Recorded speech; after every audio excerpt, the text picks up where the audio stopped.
చేస్తే ఇంకా చిన్నపిల్లాడు అని, ఎక్కువగా మాట్లాడితే అప్పుడే పెద్దోడు అయిపోయావా అని మన పేరెంట్స్ కూడా కన్ఫ్యూజ్ అయ్యే ఫేసే ఈ ఇంటర్మీడియట్.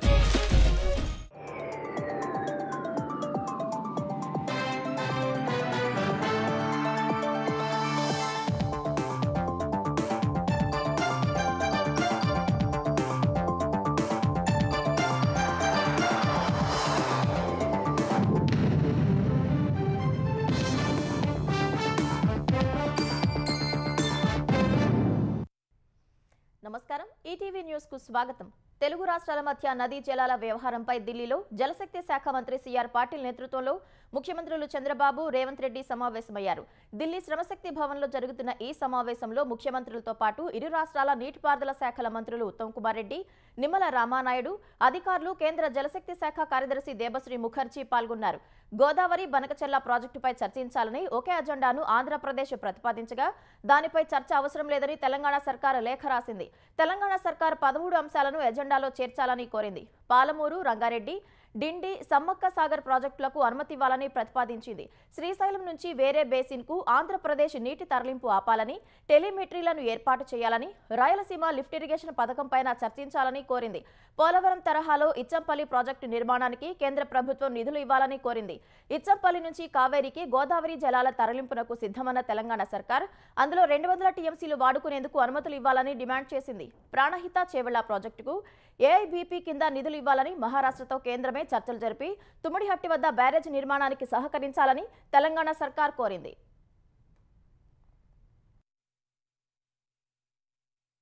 కృష్ణా, గోదావరి నదుల నిండా నీళ్లు పారుతున్నప్పటికీ కాంగ్రెస్ ప్రభుత్వం వాటిని ఎత్తిపోయకుండా కక్షగట్టిందని బీఆర్ఎస్ కార్యనిర్వాహక అధ్యక్షుడు కేటీఆర్ మండిపడ్డారు. పల్లెల్లో సాగునీరు, పట్నంలో తాగునీరు లేవని ఆరోపించారు. నాడు ఇంటింటికి నల్లా నీళ్లు అయితే నేడు సాగు, తాగునీళ్లు లేక జనం కన్నీళ్లు పెడుతున్నారని ఎక్స్ వేదికగా కేటీఆర్ ఆరోపించారు. కాళేశ్వరం గేట్లు తెరిచిపెట్టారని, పాలమూరు, రంగారెడ్డి పనులు పడావు పెట్టారని ధ్వజమెత్తారు. సర్కారు మోసానికి వెలవెలబోతున్న జలాశయాలు, చెరువులు, కుంటలు సాక్ష్యంగా నిలుస్తున్నాయన్నారు. వ్యవసాయానికే కాదు వ్యక్తిగత అవసరాలకు నీళ్లు లేవని విమర్శించారు. నీళ్లు కొనలేక, పాట్లు పడలేక ప్రజలు అవస్థలు పడుతున్నారని అన్నారు. కాంగ్రెస్ పాపం ప్రజలకు శాపమని కేటీఆర్ విమర్శించారు. రాజధాని అమరావతిలో అంతర్జాతీయ స్థాయి ప్రమాణాలతో బ్యాడ్మింటన్ శిక్షణా కేంద్రం ఏర్పాటుకు సహకరించాలని కేంద్ర క్రీడా శాఖ మంత్రి మనసుఖ్ మాండవీయను సీఎం చంద్రబాబు కోరారు. ఢిల్లీలో మనసుఖ్ మాండవీయతో సమావేశమైన Chandrababu Khelo India martial arts 2025ను ఏపీలో నిర్వహించేందుకు అవకాశం ఇవ్వడంపై ధన్యవాదాలు తెలిపారు. ఆ క్రీడల నిర్వహణకు 25 కోట్లు విడుదల చేయాలని కోరారు. కృష్ణా తీరంలో వాటర్ స్పోర్ట్స్ శిక్షణా కేంద్రాలు, నాగార్జున వర్సిటీ, కాకినాడలో నేషనల్ సెంటర్స్ ఆఫ్ ఎక్సలెన్స్ల ఏర్పాటుకు గతంలో పంపిన ప్రతిపాదనలను గుర్తు చేశారు. తిరుపతి, రాజమహేంద్రవరం, కాకినాడ, నరసరావుపేటల్లో ఖేలో ఇండియా కింద మౌలిక సదుపాయాల కల్పన ప్రాజెక్టులను పూర్తి చేయాలని సీఎం విజ్ఞప్తి చేశారు. విజయవాడ ఇందిరాగాంధీ స్టేడియం అభివృద్ధికి 27 కోట్లు, గుంటూరు బీఆర్ స్టేడియంలో మల్టీ స్పోర్ట్స్ కాంప్లెక్స్ ఏర్పాటుకు 170 కోట్లు, వివిధ ప్రాంతాల్లో క్రీడల అభివృద్ధికి 341 కోట్లు మంజూరు చేయాలని కేంద్ర మంత్రికి చంద్రబాబు విజ్ఞప్తి కోరారు. ఆంధ్రప్రదేశ్లో రెడ్ బుక్ రాజ్యాంగం నడుస్తోందని వైసీపీ అధ్యక్షుడు జగన్మోహన్ రెడ్డి ఆరోపించారు. చంద్రబాబు ప్రభుత్వం ఏడాది పాలనలో ప్రజలకు ఇచ్చిన ఏ హామీ నెరవేర్చలేదని ఆయన ఆరోపించారు. హామీలను గుర్తు చేసేందుకు తాము కార్యక్రమాలను నిర్వహిస్తే ఎదురు కేసులు పెడుతున్నారని ఆరోపించారు. ప్రతిపక్ష పార్టీని అణచివేయడం ద్వారా ప్రజల గొంతును నొక్కాలని చూస్తున్నారని జగన్ వ్యాఖ్యానించారు. వైసీపీ హయాంలో పోలీసులు అత్యుత్తమ పనితీరు, సంస్కరణలతో పీపుల్స్ ఫ్రెండ్లీగా ఉండేవారని జగన్ అన్నారు. ఇప్పుడు డీజీ స్థాయి, ఎస్పీ స్థాయి అధికారులపై తప్పుడు కేసులు పెట్టి విచారణ పేరిట వేధిస్తున్నారని ఆయన ఆరోపించారు. ఇవన్నీ భరించలేకే యువ ఐపీఎస్ అధికారి సిద్ధార్థ కౌశల్ రాజీనామా చేసి వెళ్లిపోయారని చెప్పారు. రప్పా రప్పా నరుకుతామంటూ సినిమా డైలాగును ప్రదర్శిస్తే తప్పే ఉందని ప్రశ్నించారు. కృష్ణా జిల్లా జడ్పీ చైర్పర్సన్ పై దాడి దారుణమని జగన్ మండిపడ్డారు. జగన్ మానవత్వం ఉన్న మనిషిలా వ్యవహరించడం లేదని ఏపీ హోంమంత్రి వంగలపూడి అనిత విమర్శించారు. ప్రసన్న కుమార్ రెడ్డి, ఎమ్మెల్యే ప్రశాంత్ రెడ్డిపై అనుచిత వ్యాఖ్యలు చేస్తే హైకోర్టు కూడా తప్పు పట్టిందని తెలిపారు. కానీ జగన్ ఒకరే సమర్థిస్తున్నారని తెలిపారు. సొంత చెల్లిపైనే తప్పుడు ప్రచారం చేసిన నీచ చరిత్ర జగన్ దని ధ్వజమెత్తారు. జగన్ ఒకసారి తలకాయ, మరోసారి మామిడికాయలు తొక్కించారని దుయ్యబట్టారు. రప్పా రప్పా నరుకుతామనటం తప్పు కాదన్న జగన్ వ్యాఖ్యలను ప్రజలు గమనించాలని అనిత కోరారు.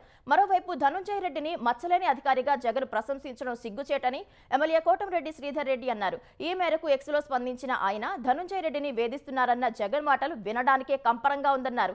ఆంధ్రప్రదేశ్ను ఆటవిక రాజ్యం చేసిందే జగన్ అని కోటంరెడ్డి ఆరోపించారు. వైసీపీనే సైకో పార్టీగా గుర్తించి ప్రజలు జగన్కు బుద్ధి చెప్పారని తెలిపారు. 11 సీట్లకే పరిమితం చేసిన జగన్కు ఇంకా బుద్ధి రాలేదని కోటంరెడ్డి శ్రీధర్ రెడ్డి దుయ్యబట్టారు. అటు సినిమా డైలాగులు వాడటం తప్పు కాదని చెబుతున్న జగన్ హైకోర్టుకు వెళ్లి వివేకం సినిమాను ఎందుకు అడ్డుకున్నారని టీడీపీ పొలిట్ బ్యూరో సభ్యుడు నక్కా ఆనంద్ బాబు ప్రశ్నించారు.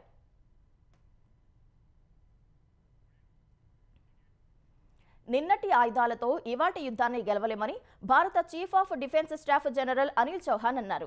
ప్రపంచవ్యాప్తంగా ఇటీవలే జరిగిన యుద్ధాల్లో డ్రోన్లు విస్తృత పాత్ర పోషించాయని గుర్తు చేశారు. తక్కువ పరిమాణం, ధర వంటి కారణాలతో యుద్ధరంగంలో వ్యూహాత్మక సమతుల్యతను డ్రోన్లు అసమానంగా మార్చాయని జనరల్ అనిల్ చౌహాన్ వివరించారు. మనెక్షా సెంటర్లో జరిగిన ఓ కార్యక్రమంలో మాట్లాడిన సిడిఎస్ ఆపరేషన్ సింధూర్లో స్వదేశీ యుఏఎస్ వ్యవస్థలు ఎంతటి కీలకంగా వ్యవహరించగలవో నిరూపితమైందన్నారు. పాకిస్తాన్ కూడా భారీగా నిరాయుధ డ్రోన్లు, లూయిటర్ మందుగుండుతో దాడులకు దిగిందన్న సిడిఎస్ వాటన్నిటినీ కైనెటిక్, నాన్ కైనెటిక్ వ్యవస్థలతో ధ్వంసం చేసినట్లు చెప్పారు. అందులో చాలా వరకు చెక్కు చెదరకుండా ఉన్నాయని, తిరిగి వాటిని ఉపయోగించుకోవచ్చని జనరల్ చౌహాన్ వివరించారు. అందుకే మానవరహిత వైమానిక వ్యవస్థ స్వావలంబన అత్యవసరమన్న సిడిఎస్ అందుకు దిగుమతులపై ఆధారపడటం కూడా సరికాదన్నారు. విదేశీ సాంకేతికతపై ఆధారపడితే సైన్యం సంసిద్ధత బలహీనమవుతుందని జనరల్ చౌహాన్ వివరించారు. పహల్గామ్ ఉగ్రదాడి తర్వాత పాకిస్తాన్తో సరిహద్దు పీఓకే వద్ద నియంత్రణ రేఖ వెంబడి అదనపు బలగాలను మోహరిస్తున్న సైన్యం అధునాతన అపాచీ హెలికాప్టర్ల స్క్వాడ్రన్ను మోహరించేందుకు సిద్ధమైంది. ఈ నెల 21న అమెరికా నుంచి రెండో విడత కింద అందే 3 ట్యాంక్ ఇన్ ఎయిర్గా పిలిచే అపాచీ హెలికాప్టర్లను హిండన్ ఎయిర్ బేస్లో మోహరించనుంది. AH-64E పేరుతో పిలిచే సరికొత్త అపాచీ హెలికాప్టర్ల మోహరింపుతో పాక్తో సరిహద్దులు శత్రు దుర్భేద్యంగా మారనున్నాయి. 15 నెలల క్రితం సైన్యానికి తొలిదశ అపాచీ హెలికాప్టర్లు అందగా జోధ్పూర్లో మోహరించారు. 2 స్క్వాడ్రన్లను ఇప్పటికే పఠాన్కోట్, జోర్హాట్లో మోహరించారు. 2015లో 22 అపాచీ చాపర్ల కోసం అమెరికాతో ఒప్పందం చేసుకోగా 2020 జూలైలో వైమానిక దళానికి అందాయి. తర్వాత 2021లో $600 మిలియన్ 6 అపాచీ హెలికాప్టర్ల కొనుగోలుకు ఒప్పందం జరిగింది. ఈ 6ంటిని 2024 మే, జూన్ నెలల్లోనే ఇవ్వాల్సి ఉన్నప్పటికీ ఆలస్యమైంది. అపాచీ హెలికాప్టర్లు అన్ని వాతావరణ పరిస్థితుల్లో పూర్తి ఖచ్చితత్వంతో సమాచారాన్ని అందించనుండగా సైనిక దళాలకు దాడులు చేసే సామర్థ్యం పెరుగుతుంది. మంగళగిరి నియోజకవర్గం పరిధిలో దీర్ఘకాలంగా వివిధ ప్రభుత్వ స్థలాల్లో నివాసం ఉంటున్న మరో 2000 మందికి ఆగస్టు నెలలో శాశ్వత ఇళ్ల పట్టాలు అందించాలని మంత్రి నారా లోకేష్ అధికారులను ఆదేశించారు. మంగళగిరి పరిధిలో చేపడుతున్న అభివృద్ధి పనులపై ఉండవల్లి నివాసంలో అధికారులతో లోకేష్ సమీక్ష నిర్వహించారు. గతంలో 3000 మందికి సుమారు 1000 కోట్ల విలువైన ఇళ్ల పట్టాలు అందజేశామని, ఆగస్టులో మరో 2000 పట్టాలు ఇవ్వడానికి చర్యలు చేపట్టాలని సూచించారు. ఇళ్లు లేని పేదల కోసం కొత్తగా టిట్కో గృహ సముదాయాల స్థల సేకరణ చేపట్టాలని ఆదేశించారు. మంగళగిరిలో ప్రస్తుత టిట్కో సముదాయం వద్ద పార్క్ అభివృద్ధి చేయాలన్నారు. సిఎస్ఆర్ ప్రభుత్వ నిధులతో నిర్మించ తలపెట్టిన 31 కమ్యూనిటీ హాళ్లు, 26 పార్కులు, శ్మశానాల పనులు త్వరగా పూర్తి చేయాలని నిర్దేశించారు. ప్రతిష్టాత్మకంగా చేపట్టిన నెడమర్రు మోడల్ స్కూల్ పునర్నిర్మాణ పనులను సెప్టెంబర్లోగా పూర్తి చేయాలని అధికారులను ఆదేశించారు. మంగళగిరి లక్ష్మీ నరసింహస్వామి దేవాలయ బృహత్ ప్రణాళికను వేగవంతంగా పూర్తి చేసి త్వరలో పనులు ప్రారంభించాలని మంత్రి లోకేష్ సూచించారు.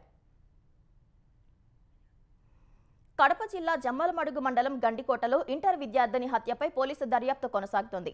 విద్యార్థినిని గండికోటకు తీసుకెళ్లిన లోకేష్ అనే యువకుడిని అదుపులోకి తీసుకుని విచారించిన పోలీసులు హత్యలో అతడి పాత్ర లేదని తెలిపారు. ఈ కేసును పర్యవేక్షించడానికి జమ్మలమడుగు చేరుకున్న డీఐజీ కోయ ప్రవీణ్, కడప జిల్లా ఎస్పీ, జమ్మలమడుగు, పొద్దుటూరు పోలీసులతో సమీక్ష నిర్వహించారు. విద్యార్థిని హత్య కేసుకు సంబంధించి ఉదయమే ఖచ్చితమైన ఆధారాలు దొరికినట్లు డీఐజీ ప్రవీణ్ చెప్పారు. అమ్మాయిపై ఎలాంటి లైంగిక దాడి జరగలేదన్నారు. ఎస్పీ అశోక్ కుమార్ తో కలిసి విద్యార్థిని హత్య జరిగిన ప్రదేశాన్ని డీఐజీ పరిశీలించారు. గండికోట సిబ్బందిని అడిగి వివరాలు తెలుసుకున్నారు. ఇవాళ రాత్రిలోపు జిల్లా ఎస్పీ కేసును ఛేదిస్తారని డీఐజీ ప్రవీణ్ చెప్పారు. హైదరాబాద్ మలక్పేట శాలివాహన నగర్లో సిపిఐ నేత చందు నాయక్ హత్య కేసు దర్యాప్తు ముమ్మరంగా సాగుతోంది. కాల్పుల్లో నేరుగా 4 పాల్గొనగా మరో 5 వారికి సహకరించినట్లు పోలీసులు ప్రాథమికంగా నిర్ధారణకు వచ్చారు. ఈ మేరకు ఎఫ్ఐఆర్లో 9 మంది పేర్లను చేర్చారు. రాజేష్, ప్రశాంత్, ఏడుకొండలు, సుధాకర్, మున్నా, రాయుడు, రవీంద్రాచారి, యాదిరెడ్డిలను నిందితులుగా చేర్చారు. ప్రస్తుతం మున్నా, రాయుడు, యాదిరెడ్డి, భాషను అదుపులోకి తీసుకుని ప్రశ్నిస్తున్నట్లు తెలుస్తోంది. నిందితులు చందు నాయక్ పై కాల్పులు జరిపిన తర్వాత వారు ప్రయాణించిన కారును చైతన్యపురి వద్ద పెట్టి పరారయ్యారు. పోలీసులు ఆ కారును స్వాధీనం చేసుకున్నారు. మిగిలిన 5 నిందితులను పట్టుకునేందుకు 10 ప్రత్యేక బృందాలు గాలిస్తున్నాయి. మెదక్ జిల్లాలో గుర్తు తెలియని వ్యక్తుల కాల్పుల్లో ప్రాణాలు కోల్పోయిన కాంగ్రెస్ పార్టీ ఎస్సీసీఎల్ జిల్లా కార్యదర్శి మరెల్లి అనిల్ అంత్యక్రియలు ఆయన స్వగ్రామమైన పైతరలో పూర్తయ్యాయి. నేడు అనిల్ పుట్టినరోజు కాగా గతేడాది ఇదే రోజు పుట్టినరోజు వేడుకలకు హాజరైన ప్రజాప్రతినిధులు, స్నేహితులు, బంధువులు నేడు అంత్యక్రియలకు హాజరై కన్నీరు మున్నీరుగా విలపించారు. జన్మదిన వేడుకలు నిర్వహించుకునేందుకు కొన్ని గంటల ముందే గుర్తు తెలియని వ్యక్తులు అనిల్పై కాల్పులు జరిపి హత్య చేశారు. ఈ హత్య కేసుపై పోలీసులు దర్యాప్తు కొనసాగిస్తున్నారు. రష్యాతో వ్యాపారం కొనసాగిస్తే 100% సుంకం విధిస్తామని భారత్, చైనా, బ్రెజిల్ దేశాలను నాటో హెచ్చరించింది. మాస్కోతో వ్యాపారం చేస్తే 500% సుంకం విధించేలా ఇప్పటికే అమెరికా ప్రభుత్వం బిల్లును సిద్ధం చేయగా ఇప్పుడు నాటో మరో 100% సుంకాల హెచ్చరికను ముందుకు తెచ్చింది.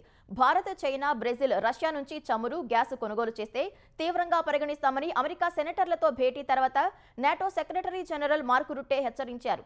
ఆ దేశాలను తమ చర్యలు తీవ్రంగా దెబ్బతీస్తాయని పేర్కొన్నారు. వ్లాదిమిర్ పుతిన్ను ఉద్దేశిస్తూ మాస్కోలోని ఆ వ్యక్తి శాంతి చర్చలకు రాకపోతే పరిస్థితి తీవ్రంగా ఉంటుందన్నారు. వెంటనే పుతిన్కు ఫోన్ చేసి శాంతి చర్చలను సీరియస్ గా తీసుకునే విధంగా ఒత్తిడి చేయాలని చైనా, భారత్, బ్రెజిల్లకు నాటో సూచించింది.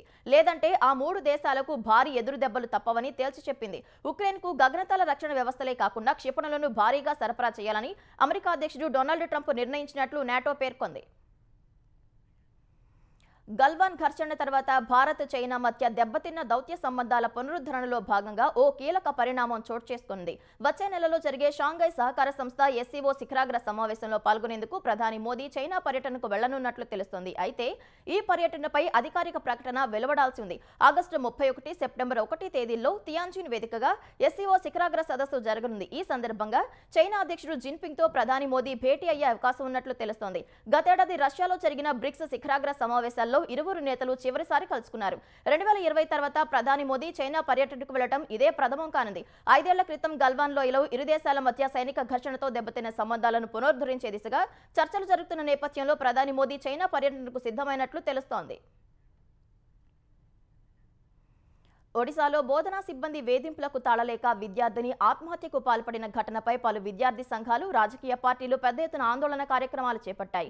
నిందితులను కఠినంగా శిక్షించాలంటూ బాలాసోర్లో బంద్కు పిలుపునివ్వగా స్కూళ్లు, కాలేజీలు, మార్కెట్లను మూసివేశారు.